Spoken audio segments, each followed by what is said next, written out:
Right, so look, let's get into the Musiala talk then. For those who were here nice and early, I might as well reward you guys for being in right at the start of the stream. So, look, reports coming out of Germany have said that Jamal Musiala has rejected another contract offer from Bayern Munich.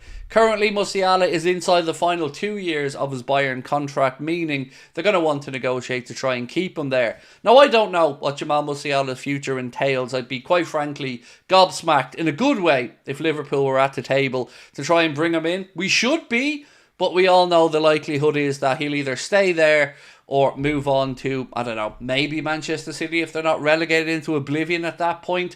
I would love us to be in this conversation. I'd love to sit here, look down the camera and say to you that I feel confident that Liverpool will be able to throw their weight around here.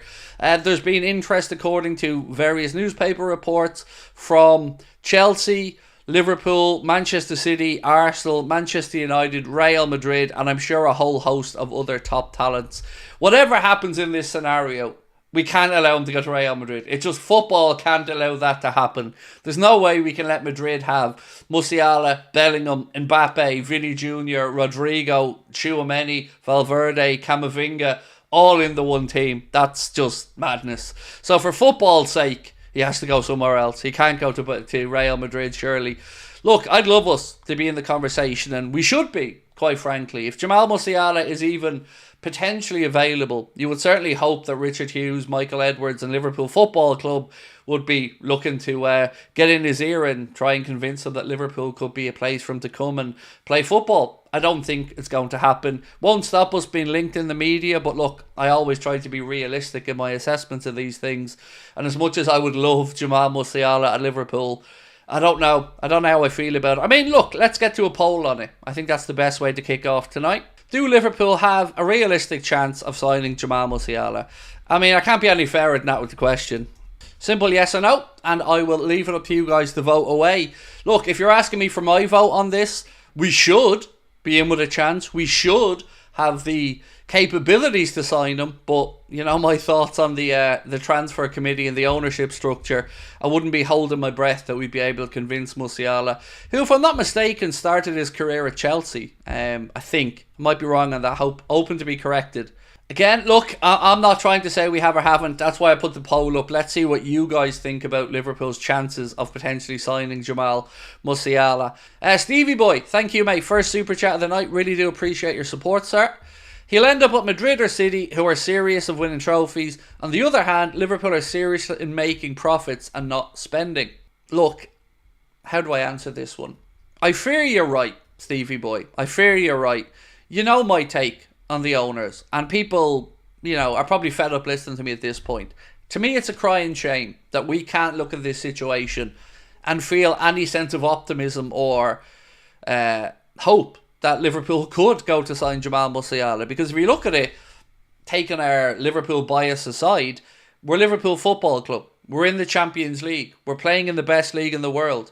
We should be challenging towards the top end of that league. So there's no reason why we can't or shouldn't be able to attract these type of players. The reason why we all feel like we aren't going to have any chance to sign them is because of, let's be honest, it's the fucking owners. It is. You know, wherever you are on the FSG conversation or the FSG scale, you have to admit it is very disheartening to see these types of players be potentially up for a move and know in your heart to hearts that it is almost certainly unlikely that Liverpool are going to have any chance because of the model that the owners want to work with. You know, and that's disheartening. It is. People will always say Liverpool Football Club don't buy stars, they make stars. And look, there's something to that as well. But at some stage of this development, you're going to have to start acting like a big club. And sometimes acting like a big club means spending what it takes to get the best talent in the world. And Jamal Musiala is 21 years of age, probably be 22 by the time he makes a move, will have had a load of experience.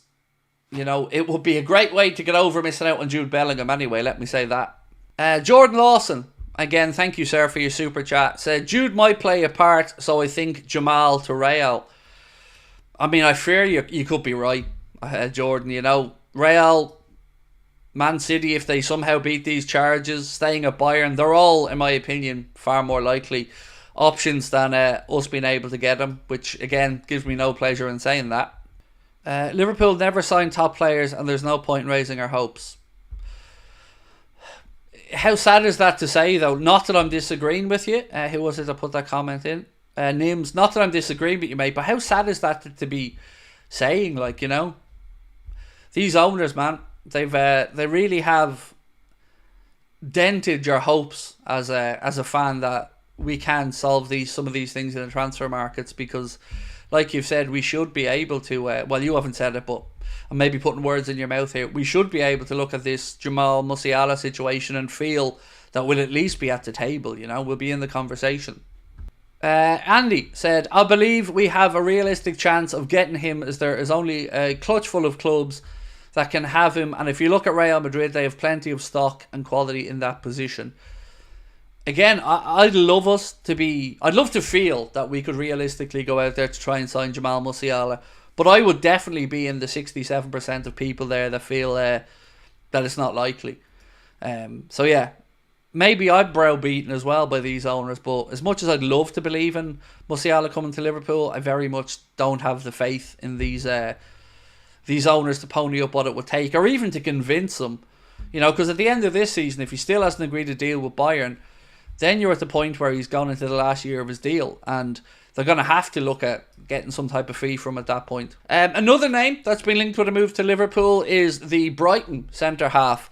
Watford former striker Troy Deeney has been speaking about Van Heck and saying that he's somebody who Liverpool should be looking at. And I guess he does tick a few of the boxes, right? He is Premier League tested at this point.